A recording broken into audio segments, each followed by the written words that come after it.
manera hablamos como tal netamente de técnica histológica. Y bueno, si nos sobra un poco de tiempo, podremos hablar acerca de las alteraciones bioquímicas que uno debe evitar en el tejido mediante ciertas buenas prácticas de laboratorio para que la tinción que se obtenga pues tenga la calidad necesaria para tener resultados los cuales pues sean óptimos para una publicación. Así que bueno, sin más, vamos a empezar a platicar de este tema. Ok, la técnica histológica, pues son todos aquellos pasos o procedimientos los cuales requieren desde la obtención de la muestra hasta su observación al microscopio para poder generar un contraste adecuado y una muestra con las características necesarias para poder ser analizada en microscopio, ya sea para identificación o para diagnóstico. Por lo cual, bueno, yo siempre manejo la obtención de la muestra como un paso cero, unos eventos previos a lo que va a ser como tal el procesamiento del tejido. Así que nosotros pues podemos obtener muestras de diferentes maneras. Podemos tener biopsias muy pequeñas, biopsias incisionales, excisionales de alguna lesión de piel. Se pueden hacer aspiraciones con jeringa en el caso de los tumores, aspiración o biopsia, mejor dicho, por aspiración con aguja fina para poder obtener células, por ejemplo, de un ganglio linfático centinela. Se puede obtener la muestra durante una operación. Podemos obtenerla ya en una situación post-mortem, en una autopsia, en una necropsia. Se pueden obtener células de tejidos mediante citologías exfoliativas con CitoBrush, como lo es en un exudado cérvico-vaginal o exudado uretral. Se pueden obtener estas muestras a partir de lo que sería la obtención de líquidos de diferentes partes del cuerpo, líquido cefalorraquídeo, el líquido pleural en un paciente, el cual, por ejemplo, también pues, puede tener una neoplasia, en donde pues, ya se perforó la pleura, perdón, y pues reobtener este líquido para encontrar células neoplásicas que nos indiquen qué es lo que le está pasando a este paciente. Y bueno, de manera posterior a esto, se lleva el primer paso netamente de técnica histológica, que va a ser la fijación. La fijación es un paso en el cual lo que nosotros deseamos hacer es abolir el metabolismo celular, impedir la autodigestión, evitar la degradación de la muestra por microorganismos. Microorganismos propios de la muestra, puede ser que tenemos una muestra intestinal, u microorganismos los cuales pues se contaminan la muestra al momento de esta ser obtenida, y también poder endurecer el tejido. Nosotros vamos a encontrarnos tejidos, por ejemplo, el encéfalo, en donde su consistencia es un poco laxa, un poco friable, y si nosotros endurecemos el tejido con un fijador químico previo antes de su procesamiento, pues podremos tener un mejor manejo sin tener pérdida de la estructura, sin tener pérdida del tejido para poderle manipular. Y para llevar a cabo este paso, nosotros tenemos dos estrategias. Tendremos estrategias químicas y estrategias físicas. Las más ampliamente utilizadas por la calidad que nos van a dar en resultado son las sustancias químicas. Y tenemos una gran cantidad de sustancias, aunque la principalmente utilizada, que seguramente todos conocen, en laboratorio es el uso del formaldehído. Formaldehído al 3.7%. Aquí hay una situación que yo quiero aclarar. Seguro te van a decir, no, no es cierto. Es formaldehído al 10%. Yo he visto ahí el letrero que tienen los porrones o los vasos de precipitados. En el laboratorio de patología dice 10%. Sí, 10% a partir de la solución madre, que es de 37%. Entonces, al final, pues es 3.7%. En el caso del formaldehído, hay que hacer unas cuantas aclaraciones. La solución máxima de formaldehído en concentración que se puede obtener es una solución del 37%. ¿Por qué? Si nosotros empezamos a concentrar más esta solución, el formaldehído se empieza a evaporar y siempre terminamos teniendo que la concentración más estable es la del 37%. Segunda cosa importante, verdaderamente nosotros no fijamos con el formaldehído.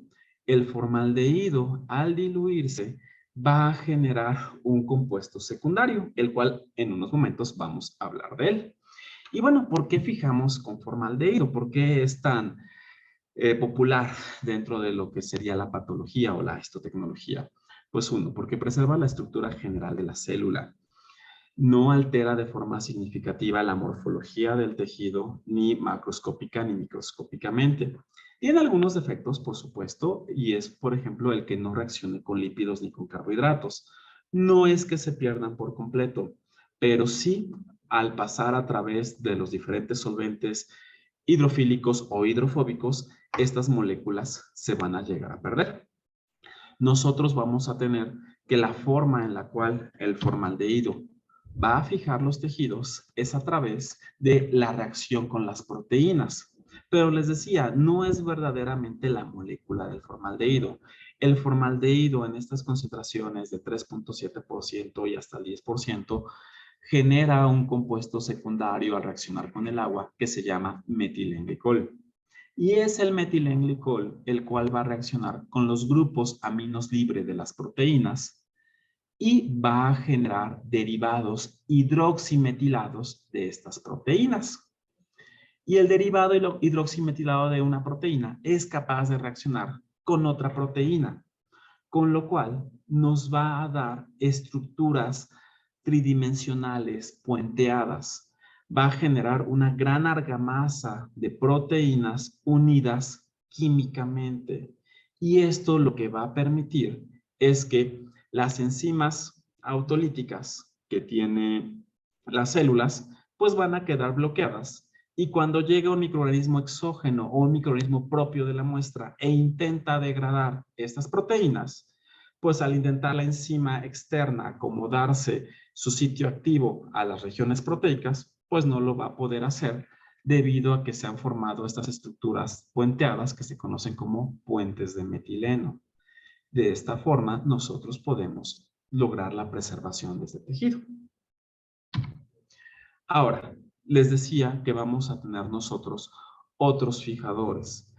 Tetraóxido de osmio, permanganato de potasio, glutaraldehído, paraformaldehído. Estos que les estoy comentando van a ser muy útiles para microscopía electrónica, puesto que tetraóxido de osmio, permanganato de potasio van a ser capaces de fijar lípidos, que van a ser las estructuras que principalmente nosotros estamos evaluando en microscopía electrónica. Las membranas, tanto de la célula como de las envolturas de los organelos. En el caso del glutaraldehído y el paraformaldehído, van a ser derivados aldehídicos. En el caso del paraformaldehído, directamente del formaldehído. El glutaraldehído, bueno, es una molécula un poco distinta, que van a generar también puentes como el de metileno, pero de una mayor longitud, lo cual va a permitir que pasen los haces electrónicos, los electrones netamente, perdón, a través de lo que va a ser la muestra sin generar sombreado excesivo a través del tejido. Pero para lo que es microscopía óptica, microscopía de luz visible, glutaraldehído y paraformaldehído no se recomiendan, puesto que van a causar rigidez y van a causar fragilidad en el tejido. Así que cuando uno intenta realizar los cortes del tejido fijado con glutaraldehído y paraformaldehído, no es lo óptimo. Muchos investigadores utilizan paraformaldehído así de forma indiscriminada para empezar a fijar sus tejidos y dañan sus muestras. Al momento de realizar los cortes, el tejido se quiebra, se rompe, se separa del bloque o la calidad que se obtiene no es la más adecuada. Así que bueno, si ustedes requieren para alguna colaboración, pues tener su tejido fijado, pues sí, pídanle a la persona que les vaya a pasar la muestra o ustedes tengan formaldehído a la mano para tener una fijación adecuada, ¿va? Bueno, no sé, de momento hasta aquí tenemos alguna duda, algún comentario.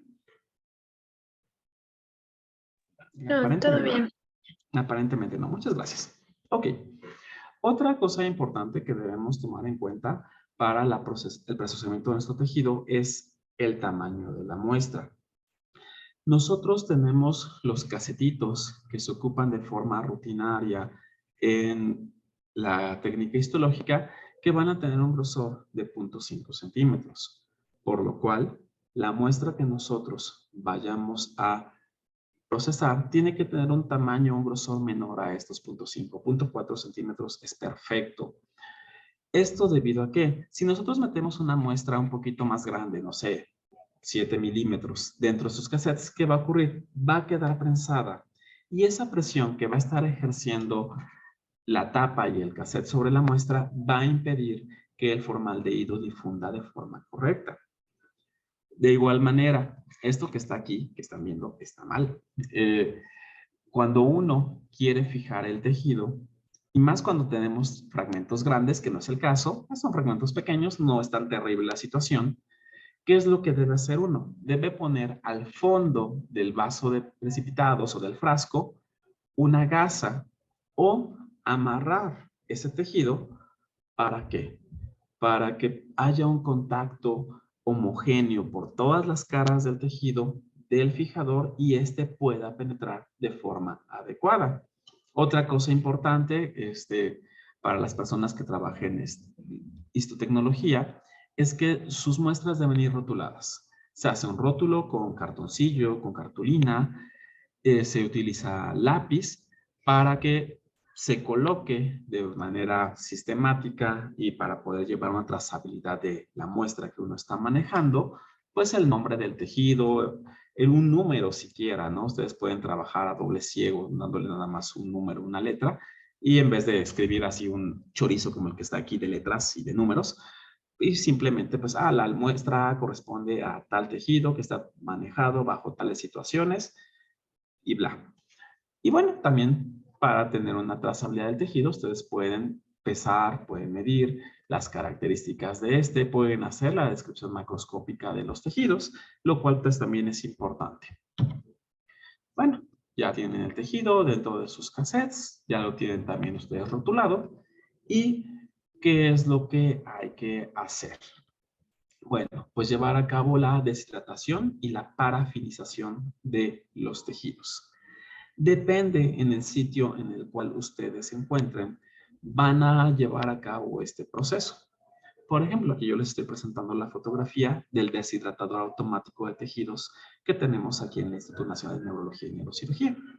Por cuestiones de tiempo, por situaciones diagnósticas, nosotros tenemos que los primeros dos contenedores que ven ustedes aquí, este es el 1, este es el 2, y van en esta dirección, van en sentido de las manecillas del reloj, están llenos de formaldehído.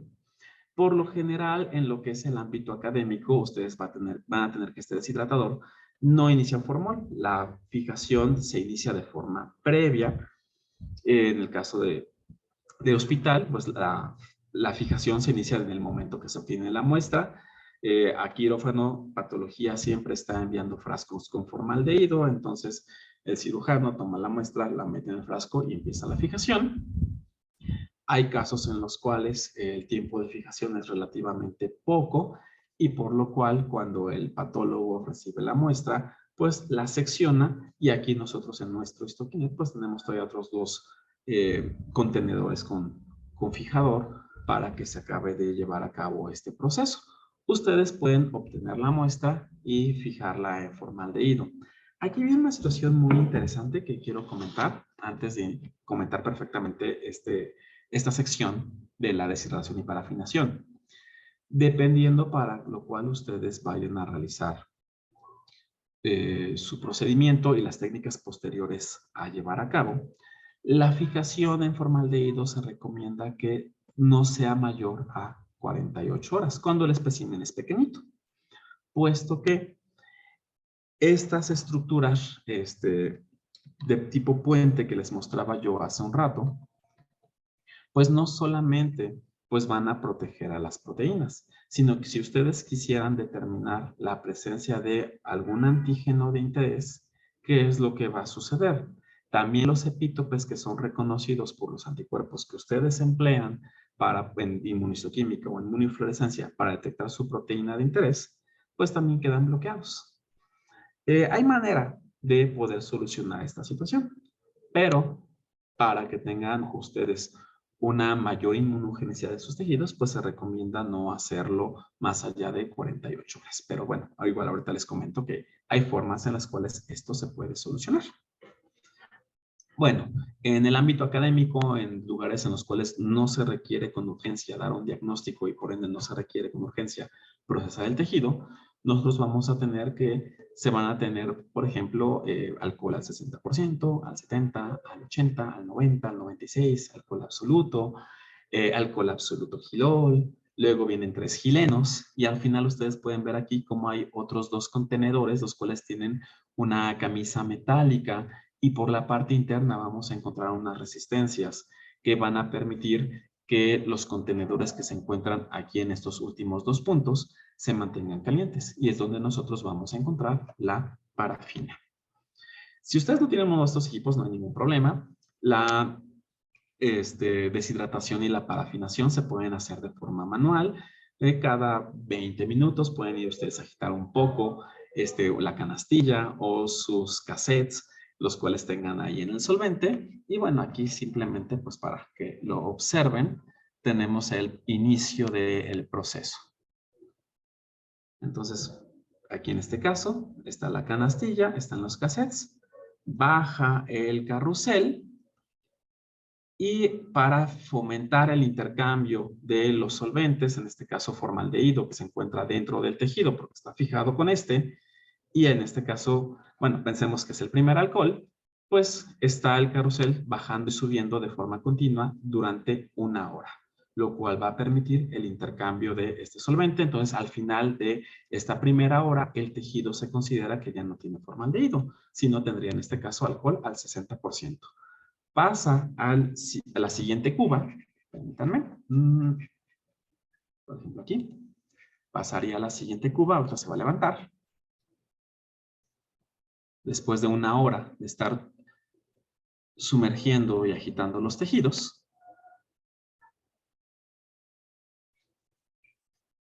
aquí estoy yo para que no digan que lo bajé de internet.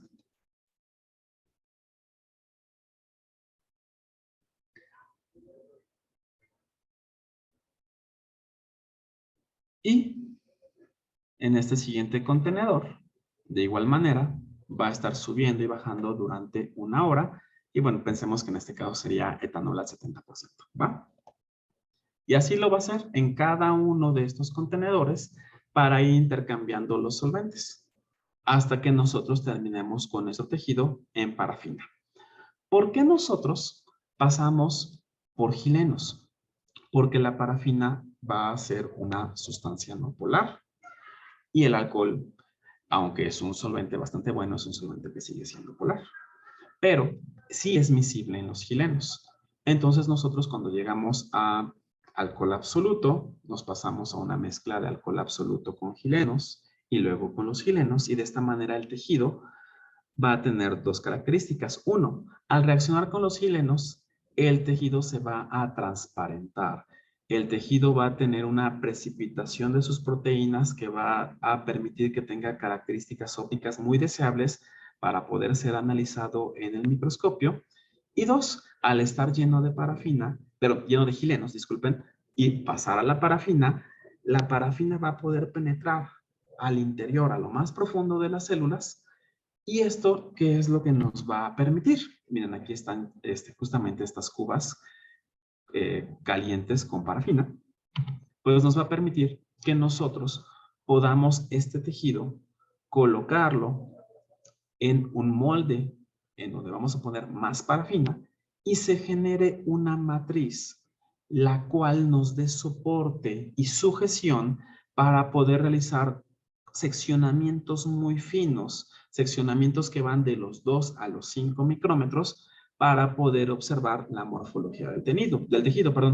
Este grosor de 2 a 5 micrómetros pues es el grosor clásico para la técnica de hematoxilina y eosina. Entre más delgada sea el seccionamiento, mejor va a ser las características que nosotros vamos a poder determinar en el tejido. Recuerden ustedes, jóvenes, que una célula promedio de un organismo eucarionte mide 30 micrómetros. Hay células más pequeñas, hay células más grandes, por supuesto, pero el promedio son 30 micrómetros. Si ustedes sacaran un seccionamiento grande de 5 o 10 micrómetros, ¿qué pasaría? Podría darse la posibilidad de que ustedes cortaran en un sitio en donde se estén traslapando dos capas celulares y al momento de eso, de observarlo al microscopio, pues tendrían información literalmente traslapada y las características morfológicas pues no podrían apreciarse de forma correcta.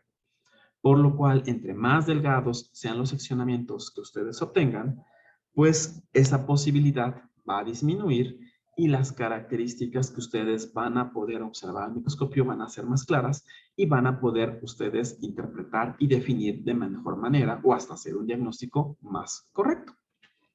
Entonces, vean, aquí está el tejido. Se ve oleoso, se ve lleno de parafina.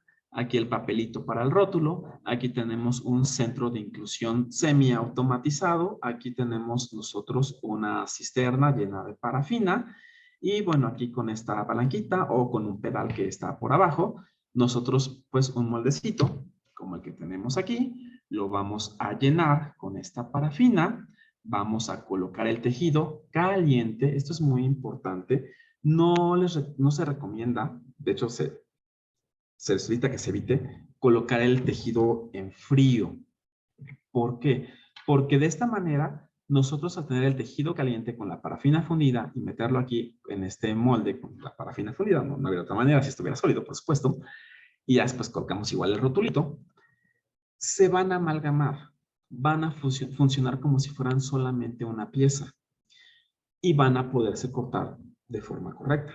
Si pusiéramos nosotros el tejido frío, que ha ocurrido con algunos alumnos, ¿qué sucede? No se amalgama.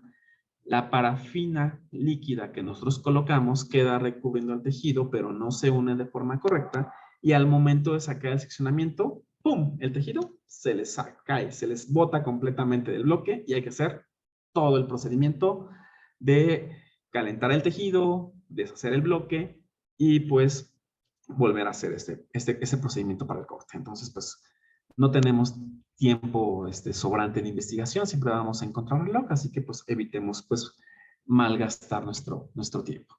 Ya que se tiene aquí el bloquecito, ven ustedes qué recomendaciones les puedo dar para el bloque. Manipularlo de forma muy rápida.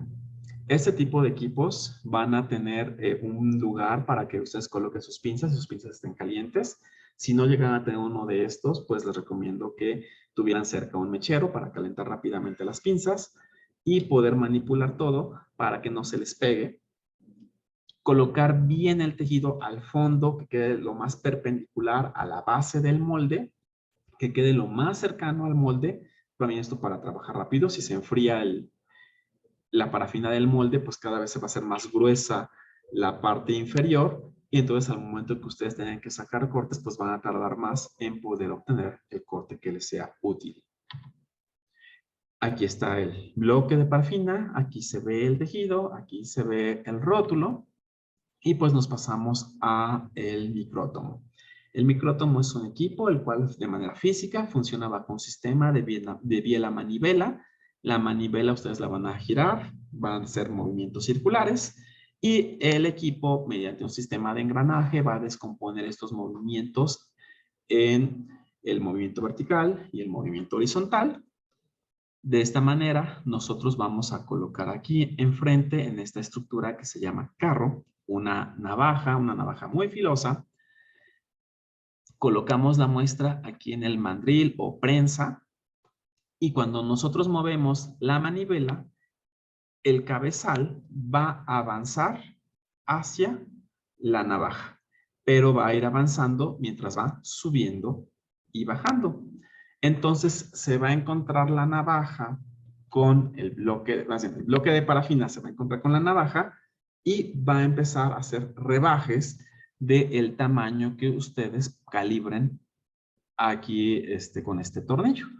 Los tamaños van desde 1 micrómetro hasta los 10 micrómetros.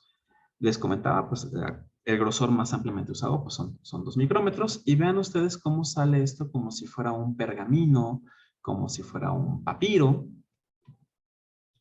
Y ese papiro, de momento ahorita, pues lo vamos a reservar para poderlo procesar un poquito más adelante.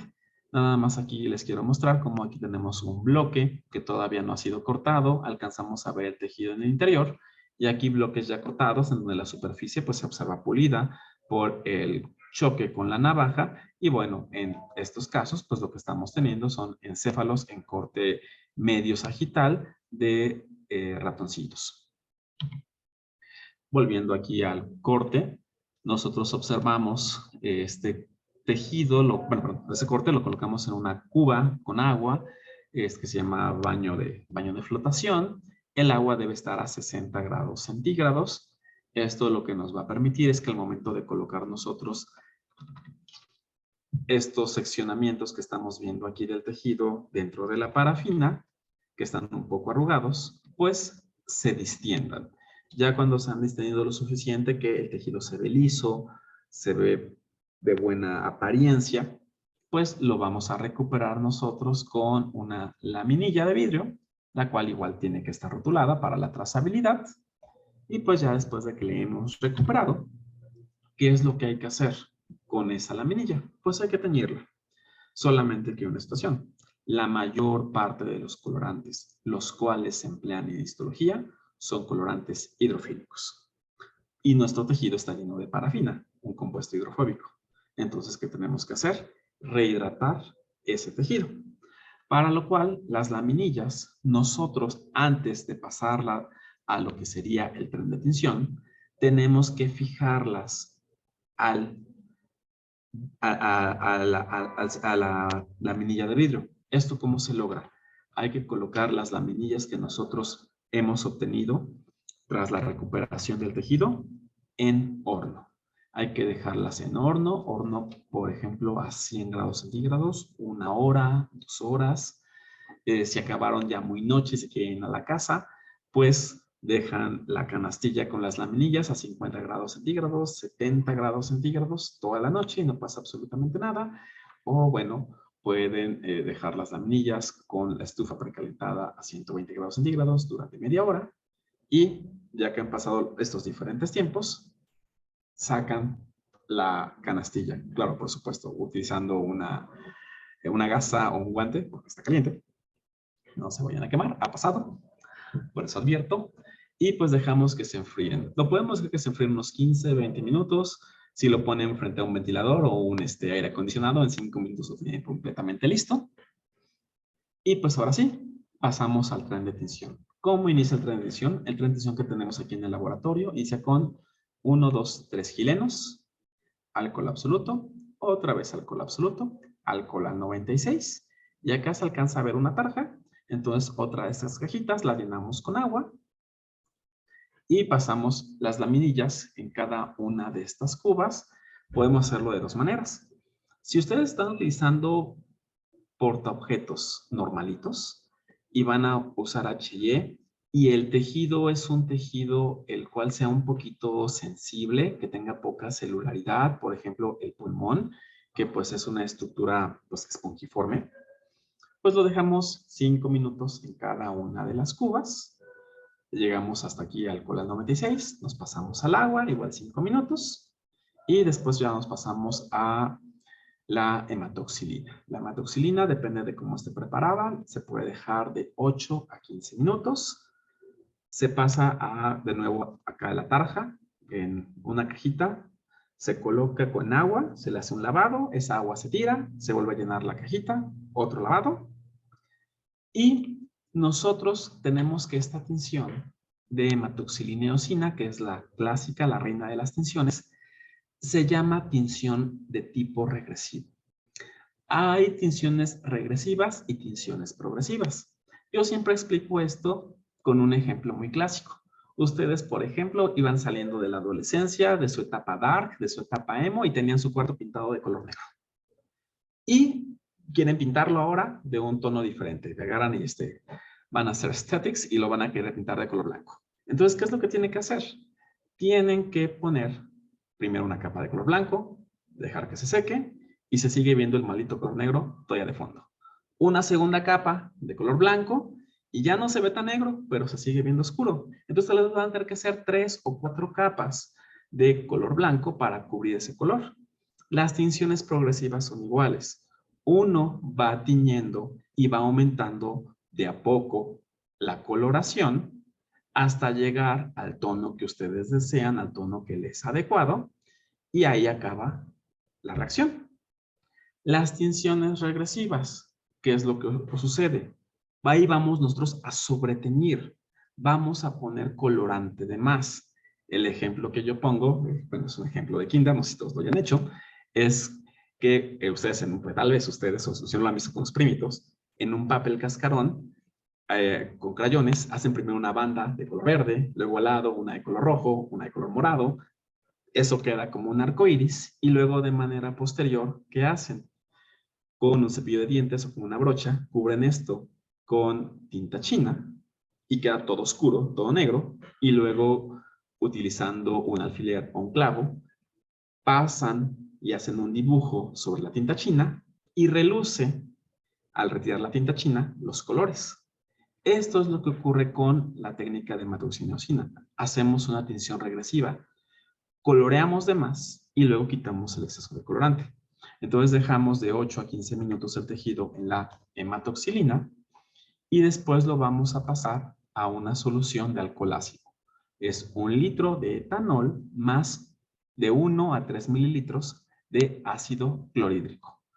Esto lo que va a hacer, hay que dejarlo 5 segundos, no minutos, segundos. Quita el exceso de la hematoxilina, lo llevamos a agua para neutralizar y por el pH ácido, la hematoxilina de color morado que estamos viendo aquí toma un tono rojizo, por lo cual nosotros tenemos que virar. Vamos a tener que pasar el tejido a un pH alcalino, a esta otra caja en donde tenemos agua amoniacal. No es otra cosa más que agua más 0.5 mililitros de cloro de amonio. Lo dejamos 1 minuto y de color morado va para de color rojo, que hayamos terminado aquí, terminamos en un color azul. Ya que tenemos esa coloración azul, igual pasamos a agua para neutralizar el pH y colocamos N-eosina. Colocamos N-eosina durante 5 segundos, retiramos y pasamos a agua. Hacemos 2 o 3 lavados con agua. La eosina es muy escandalosa. La eosina se libera aún mucho después de los lavados. No se preocupen. Entonces, con 3, 4 lavados con agua, más que suficiente para que deje ese color naranja tan escandaloso que tiene. Y después, pues ya tenemos el tejido teñido, coloreado. Y pues lo que queremos es ahora llevarlo para que se proteja ese tejido. Y nosotros vamos a deshidratarlo para poderle colocar una gota de resina hidrofóbica y después ponerle un cubreobjetos de vidrio. Entonces pasaríamos por alcohol al 90, al 96, alcohol absoluto y luego de nuevo gilenos, gilenos, gilenos y ya le pondríamos nosotros, en este caso, su cubreobjetos. Entonces, bueno, rehidratamos, perdón, me emocioné y no le di clics a las diapositivas. Teñimos, hay diferentes trenes de tinción, lo van a hacer como a ustedes les convenga más. Entre más cubas, entre más receptáculos tengan, les va a permitir a ustedes hacer que les rinda más sus colorantes. Acá por la premura no tenemos tantos, porque a nosotros nos surge dar diagnóstico. Ustedes no les surge dar diagnóstico. Sí les interesa poder dar una interpretación a sus tejidos, pero ustedes entre más receptáculos tengan, pues menos contaminación y menos gasto de colorante van a tener. Y bueno, pues les comentaba, esta es la tinción más importante y hay que recordar que los fundamentos de las coloraciones principalmente va a ser a través de cargas, va a ser a través de interacciones físico-químicas.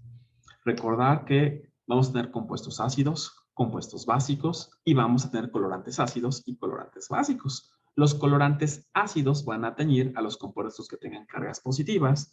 Los colorantes básicos van a teñir a los compuestos que tienen cargas negativas. En el caso de la tinción de hematoxilina y eosina, la hematoxilina va a ser un colorante básico, tiene carga positiva y va a tener moléculas con carga negativa. Por ejemplo, los ácidos nucleicos. Por eso los núcleos en la tinción de hematoxilina y eosina se tiñen de color morado.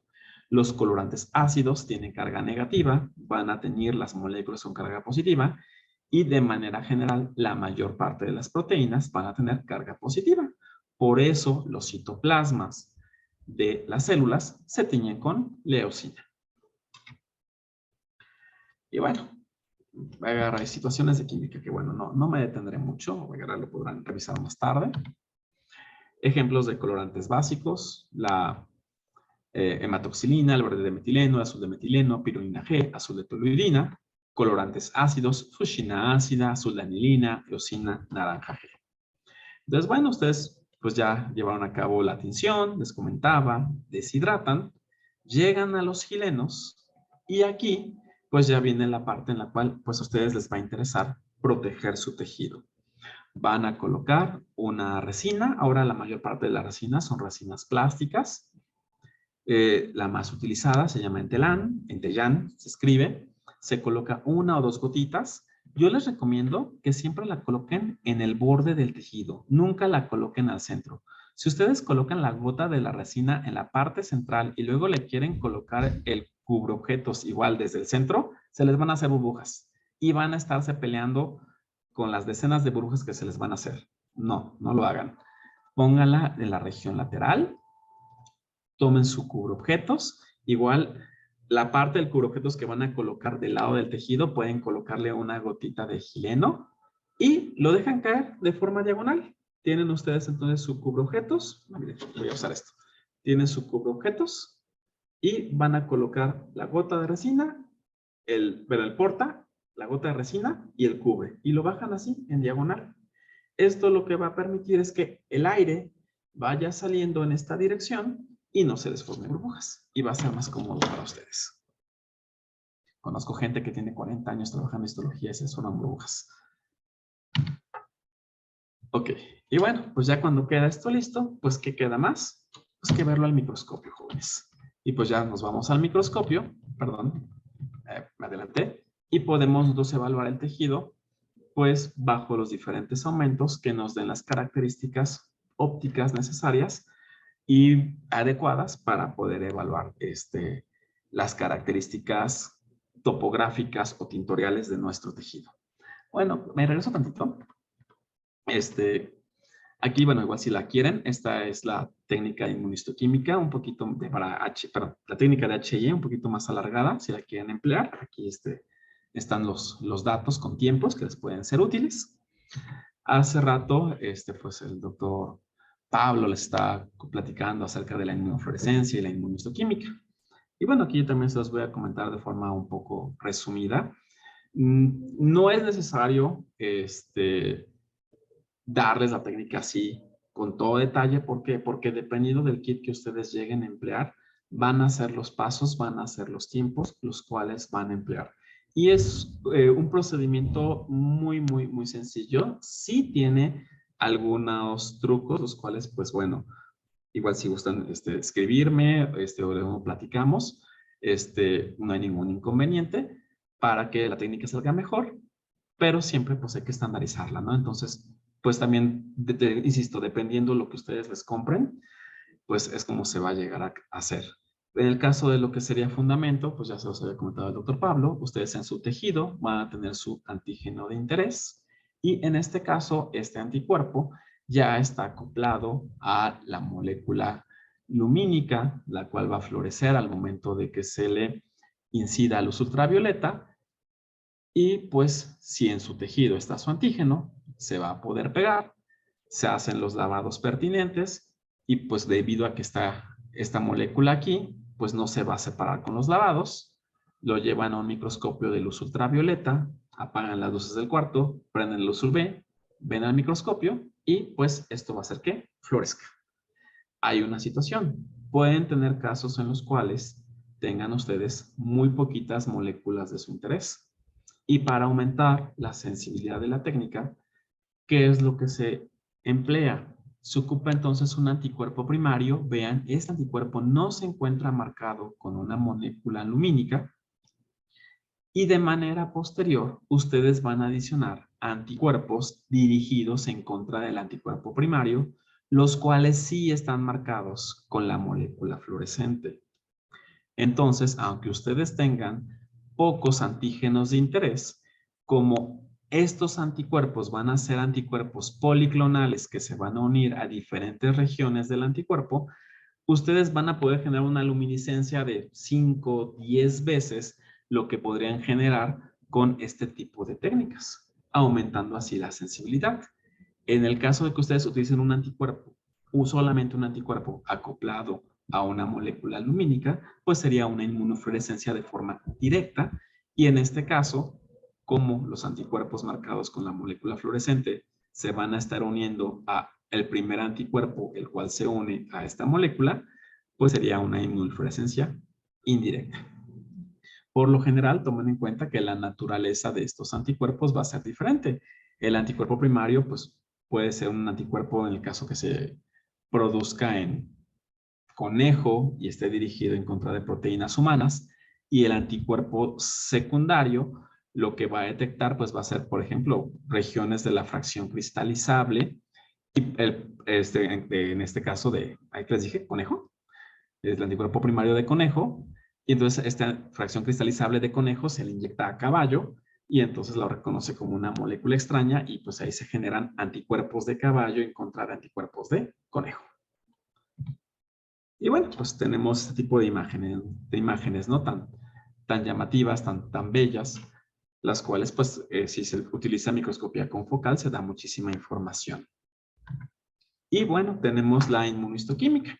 Debido a que esta técnica, pues, los anticuerpos fluorescentes, los anticuerpos son claros y los anticuerpos fluorescentes son más caros.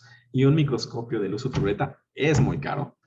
Pues bueno, hay técnicas que nos permiten reemplazar estas moléculas luminiscentes y usar un microscopio común y corriente como el que tenemos en prácticamente todos los laboratorios, en donde pues es exactamente el mismo fundamento.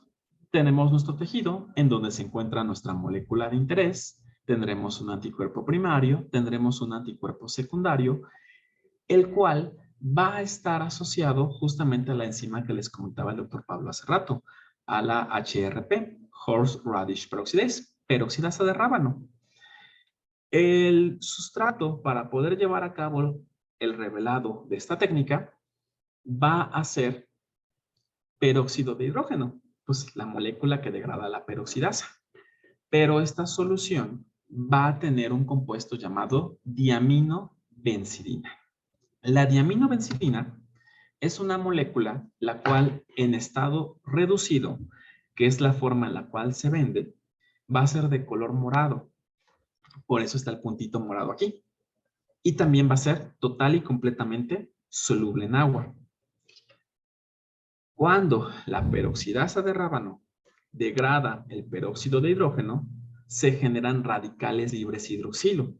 Y esos radicales libres hidroxilo vienen y oxidan a la diaminobencidina.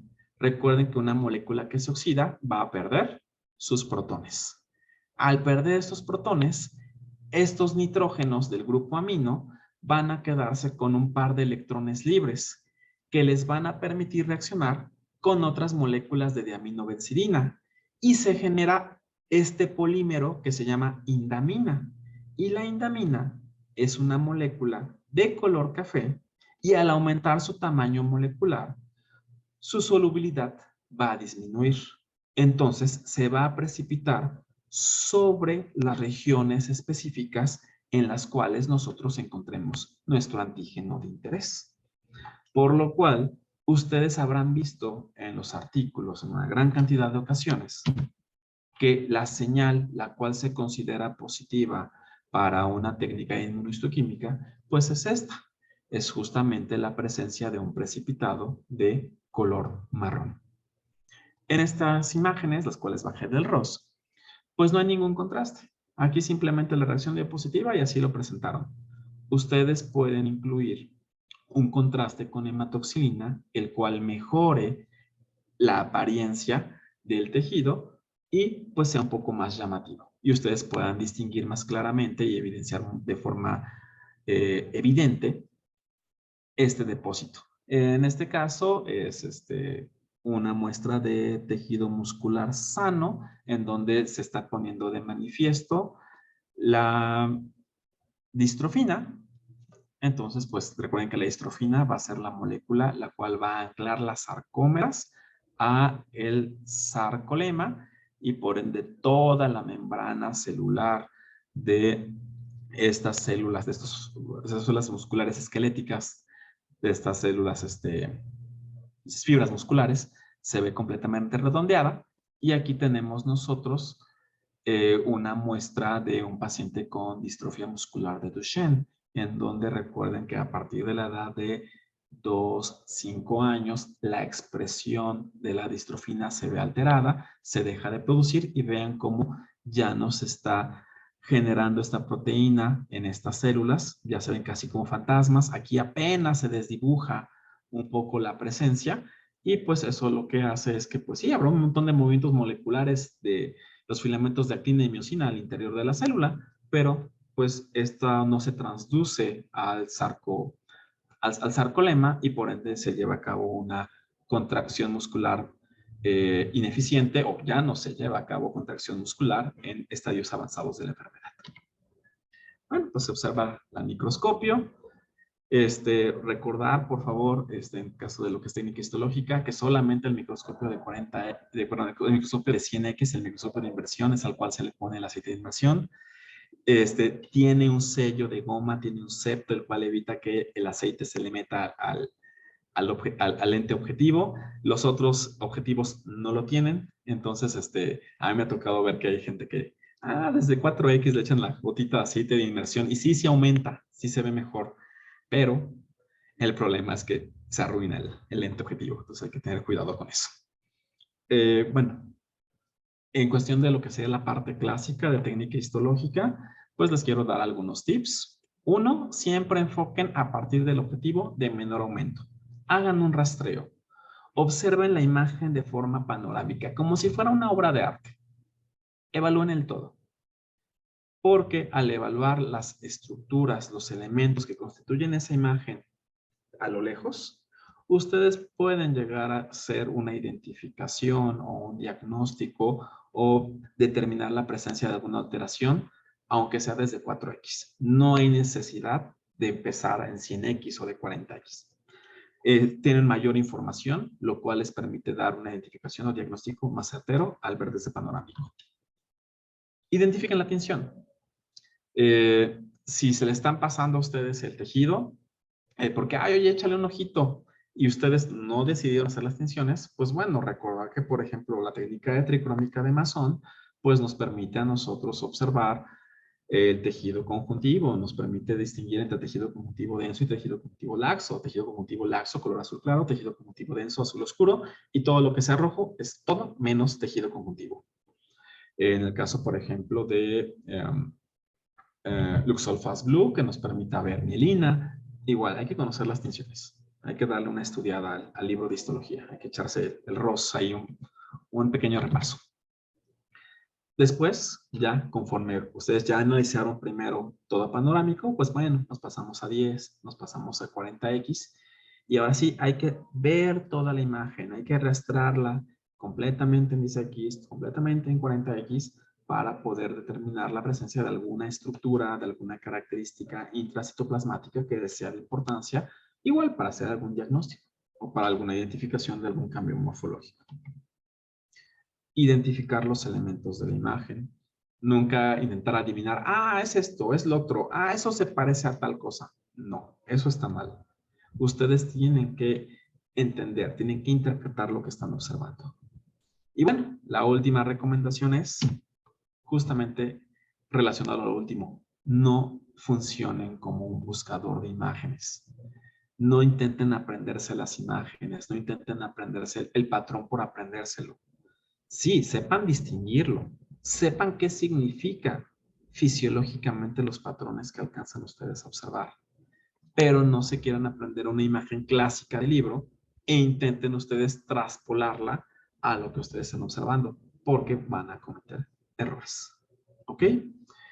Bueno, con respecto a técnica histológica clásica es todo lo que traigo preparado. Doctor Pablo, no sé si sea suficiente. Le comento, traigo la otra presentación con algunos otros tips, con algunas otras situaciones que pueden ser útiles pero no sé, dependiendo del tiempo que usted considere que tengamos, puedo pasar o podemos quedarnos hasta este punto. Vale, muchas gracias. Yo creo que lo dejamos aquí porque los chicos Fabuloso. vienen, sí, vienen de clases desde la mañana y ahorita va a Ok, ser ok. la única hora que tienen para comer de aquí a las 6. Entonces, Magnífico. yo creo que muchísimas gracias, me gustó mucho la clase Un y gusto. pues no sé si tengan alguna pregunta, chicos.